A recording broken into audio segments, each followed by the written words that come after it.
l'invité de la matinale. KTO Radio. Renouveler la vie paroissiale, ce défi préoccupe notre invité depuis plus de 10 ans, curé dans la Drôme, dans la paroisse Sainte-Famille du Crétois, c'est dans le diocèse de Valence. Il vient de compiler le fruit de son expérience pastorale dans un livre paru il y a quelques semaines, Plaidoyer pour des chœurs de paroisse, une pastorale de l'espérance aux éditions Artege. Père Damien de Villepoix, bonjour. Bonjour Maxence. Merci d'être avec nous ce matin sur KTO Radio. Alors, Père Damien de Villepoix, vous partez d'abord d'une prévision rude, celle de la disparition annoncée de nombreux monastères et la désertification des paroisses, notamment rurales. Rien de très réjouissant là. Non, mais c'est vrai que pour savoir où on habite, il vaut mieux regarder les choses un peu en face. Et parfois, au nom de l'espérance, justement, paradoxalement, on est tenté de se voiler un peu la face, de mettre la tête dans le sable. Or, en fait, l'espérance, c'est vraiment, c'est d'abord le réel. Et on dit que c'est un désespoir surmonté, mais en tout cas, vous voyez, il y a des espoirs tout humains. Alors, on se dit, ah bah, tout va aller mieux, etc. C'est pas sûr du tout, en fait. Et l'espérance, c'est au-delà. C'est vraiment ancré dans le cœur de Dieu. Donc, du coup, c'est pas contradictoire de se dire d'abord, on regarde les choses telles qu'elles sont. Et effectivement, vu les moyennes d'âge, etc., notamment dans le rural, bah, c'est sûr qu'il y a un certain nombre de communautés qui risquent de disparaître, oui. Et le nombre de baptisés adultes n'invite pas forcément à l'espérance davantage ? Alors déjà, il y a une question de proportion parce qu'on peut se réjouir, des milliers d'adultes baptisés, c'est très chouette, mais en proportion de l'effondrement du baptême des enfants, ça compense pas du tout en vérité. Et puis la deuxième grande question, c'est tous ces nouveaux venus qui sont une vraie joie pour toute l'Église, eh bien combien de temps ils vont rester parmi nous? Parce que jusque-là, on a été très mauvais dans l'intégration de ces personnes. 80% d'entre elles, au bout de 5 ans à peu près, on nous dit qu'on les voit plus. Donc c'est un échec cuisant et on espère que voilà, ces nouvelles vagues, justement, on sera vraiment en capacité de les accueillir et de les intégrer. Alors, vous avez cherché à renouveler la vie paroissiale dans 2 paroisses de la Drôme. D'abord à Romans-sur-Isère, qui est pour le coup une grande ville, puis maintenant à Saint-Cré. Comment faire pour dynamiser des paroisses qui, comme à Saint-Cré, sont parfois très étalées sur le territoire ? En fait, voilà, c'était la grande question. C'est-à-dire qu'ici, nous avons 60 églises dans la paroisse, 55 communes, et, et on est un peu écrasé par l'étendue du territoire et le nombre de communautés à rejoindre. Et donc, ensemble, on a fait le choix d'assumer qu'il y avait un cœur, en fait, en se disant, bah voilà, dans un corps, on nous dit, Saint Paul, il nous dit, l'Église, c'est un corps, donc c'est très beau, on peut dire, certains sont la main, d'autres le pied, etc. Enfin, chacun a vraiment sa place, chacun est important. Et du coup, si on transpose l'image à la paroisse, c'est vrai que chaque communauté, elle a un rôle, mais il faut aussi qu'il y ait un cœur, sinon ça ressemble plus à un cadavre. Et du coup, on a assumé qu'on allait faire le choix qu'il y avait une communauté qui était le cœur de paroisse. On préfère ça au centre parce que, vous voyez, c'est vrai, le cœur, ça aspire le sang, mais ça le renvoie aussi oxygéné dans tout le corps. Donc la promesse, c'était de dire, oui, on va assumer, il y a certaines choses qui vont se faire ici, qui ne se feront pas ailleurs, mais vous allez voir, tout le monde va en profiter quelque part à moyen ou long terme. Donc vous avez choisi Saint-Cré comme le cœur de paroisse, pour reprendre votre expression. Mais quelle est la différence entre ce cœur de paroisse et le regroupement des clochers déjà mis en place dans de nombreuses paroisses ? Alors justement, la question, c'est pas simplement un regroupement. C'est-à-dire que parfois, dans le regroupement, la tentation, c'est d'ajouter la misère à la misère, en tout cas de cumuler les fonctionnements, mais en fait de ne rien changer sur le fond. Et là, l'idée, c'est c'est de se dire, alors grâce au pape François, qui quand même nous a vraiment bousculé en disant, bah, allez rejoindre les périphéries, etc. Enfin, c'était vraiment son leitmotiv. Et il nous a donné plein de choses sur la transformation pastorale, notamment dans la joie de l'évangile, en nous donnant des bonnes analyses, des bons outils pour se dire, en fait, c'est arrêter de partir de nos fonctionnements à nous, mais accepter de nous placer dans la peau de celui qui débarque complètement. Est-ce que vraiment pour lui la porte est ouverte? Est-ce qu'il peut vraiment rentrer dans nos communautés? Eh bien en fait, c'est pas gagné du tout, quoi. Et vous avez donc testé et mis en application plusieurs outils, dont un qui concerne d'abord les enfants, ça s'appelle le KidCat. Kid qui veut dire enfant en anglais, et cat qui veut pas dire chat, mais qui fait référence à catéchisme.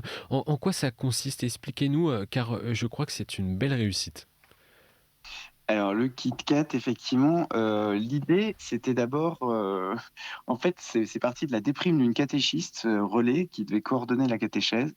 Elle m'a dit: «Bah, voilà, moi je suis salariée», parce qu'elle a été payée, mais elle dit: «Mais moi je il y a de moins en moins d'enfants». Il restait une trentaine d'enfants pour la catéchèse, ça c'était à Romans et en fait, de mois en mois, d'année en année, on voyait les effectifs qui fondre. Donc on faisait tout ce qu'on pouvait, hein, on faisait bien d'ailleurs. Enfin, les catéchistes se donnaient tout cœur, on faisait un peu de chantage au sacrement en disant: «Bah, voilà, la communion, c'est plus en CM1, c'est en CM2, donc vous êtes obligés de rester un an de plus». Enfin, bon, on faisait tout ce qu'on pouvait, mais on voyait bien que le système était en train de s'essouffler et donc on est allé voir ailleurs, on est allé visiter d'autres initiatives et cetera et on s'est rendu compte, notamment, dans le diocèse de Lyon, qu'il y avait une paroisse qui avait fait un peu une enquête en disant: «Bah, finalement, qu'est-ce que vous attendez de l'Église?» Et les gens ont répondu, ben, qu'elle rende service, voilà, qu'elle soit au service.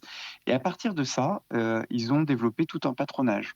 Alors nous, on a été émerveillés par ce patronage, mais nous, dans notre contexte à nous, on n'avait pas de BAFA, pas de BFD, Mmh. on n'avait pas du tout les moyens qu'ils avaient et on s'est dit: «Bah, nous, on va pas partir sur un patronage, on va partir sur une proposition autour de la catéchèse, mais en fait, avec un service complet». Donc il y a le ramassage scolaire, dès 4 ans, donc ensuite il y a le goûter, les jeux, les goûters servis par les mamies gâteaux, puis ensuite on passe dans l'église, on fait un temps de prière tous ensemble.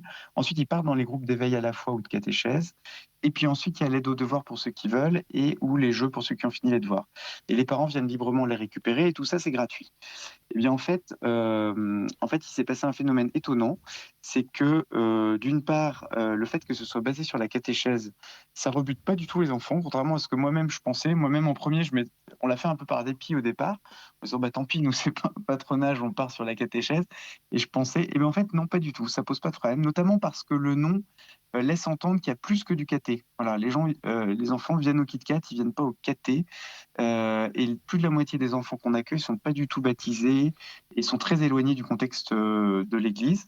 Mais après, ils se recrutent entre enfants et eux, ils sont moteurs pour venir au KitKat, ils veulent venir.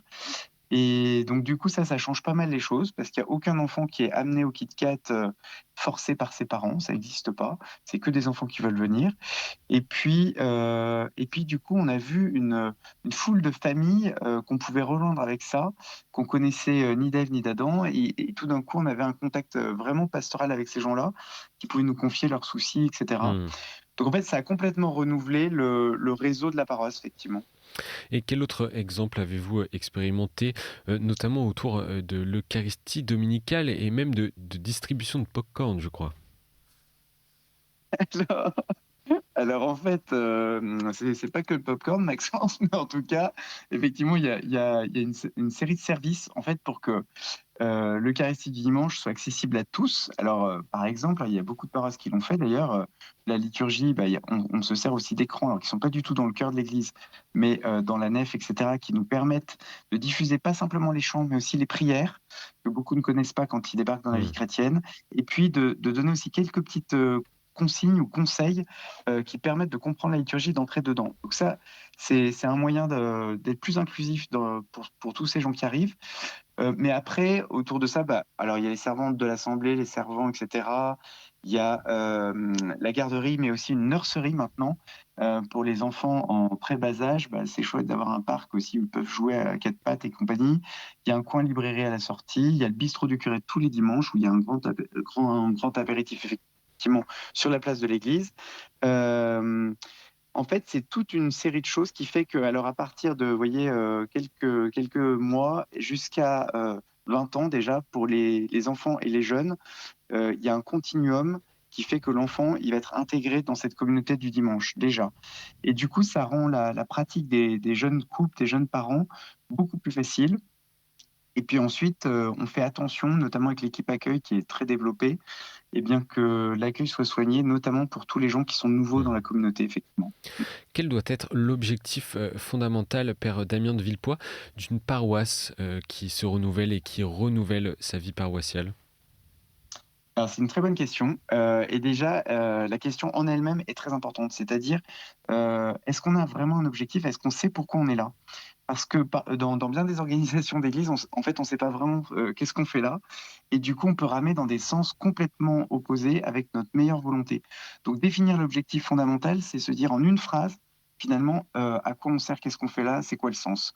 Alors nous, on l'a défini comme ça: être sous le regard du Père, une famille heureuse et bienveillante, ouverte à tous, attentive aux besoins de chacun. Vous voyez, ça, c'est notre objectif fondamental et après on le décline à travers toute une série d'initiatives et de projets, qui nous permettent d'y répondre. Mais c'est très important que cet objectif, il soit connu, de tous. C'est-à-dire que, voilà, on le définit dans un petit groupe, mais ensuite, il faut que la paroisse le partage le plus largement possible. Et vous parliez que par rapport à un sondage qui avait été fait dans le diocèse de Lyon, que les gens attendaient de l'Église des services. On est passé aujourd'hui dans une société de services. Les paroisses doivent-elles également s'adapter à ce changement de société? Oui, surtout que c'est un changement qui est très profond. Enfin, Monseigneur de Moulin-Beaufort disait que c'est un grand basculement qui a lieu en 1968. Jusqu'en 1968, l'humanité agit essentiellement par devoir et à partir de là, elle va agir essentiellement par plaisir au bien-être. Et ce grand basculement anthropologique, enfin, on l'a peut-être pas vraiment saisi dans l'Église. Du coup, nous, les ressorts qu'on actionne en premier, c'est encore souvent le devoir. Par exemple, des parents qui font baptiser leurs enfants, on dit: «Vous devez les catéchiser». C'est pas faux, hein, c'est une exigence de l'Église, c'est vrai. Pour autant, on sait très bien que ça a aucune chance d'être tenu si ça leur parle pas, s'ils y trouvent pas une joie, un plaisir, si ça leur apporte pas quelque chose, vous voyez? Donc du coup, il faut qu'on élargisse notre regard pour que on joue un peu sur tous les ressorts. Mais en tout cas, ce ressort de la joie à venir, du bien-être qu'ils vont y trouver, et cetera, eh bien, on est obligé d'en tenir compte, sinon on passe à côté. Et le devoir comme tel, aujourd'hui, on sait très bien que ça marche pas. Et la gratuité également? Voilà, alors effectivement, l'autre aspect, c'est que pour tous les gens qui sont complètement extérieurs à nos cercles et nos réseaux, et ce qui est très important, c'est qu'il y ait une vraie gratuité dans notre attitude, mais aussi dans ce qu'on propose très concrètement.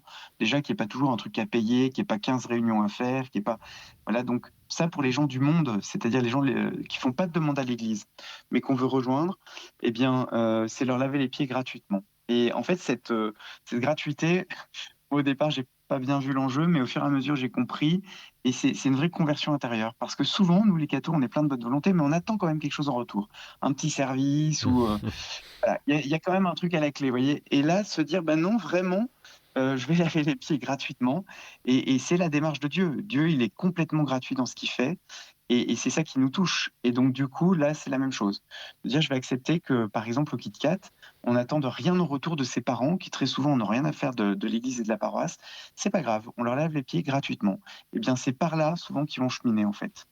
Et une dernière question rapidement, Damien de Villepoi. Comment est-ce que ce dynamisme paroissial centré sur une véritable fraternité, on le constate, peut attirer et même faire revenir des catholiques qui ont peut-être abandonné leur paroisse? Oui, ben, ça c'est dans l'évangile, hein, c'est à l'amour que vous aurez les uns pour les autres qu'on vous reconnaîtra pour mes disciples. Ben, effectivement, dès que c'est familial, ça intègre très largement et ça remet en route effectivement des gens qui avaient aussi quitté la pratique religieuse. C'est vrai, du coup, c'est une joie. Après, je tiens à préciser, nous, on se sent très pauvres, hein, mais notre expérience, elle a plein de limites.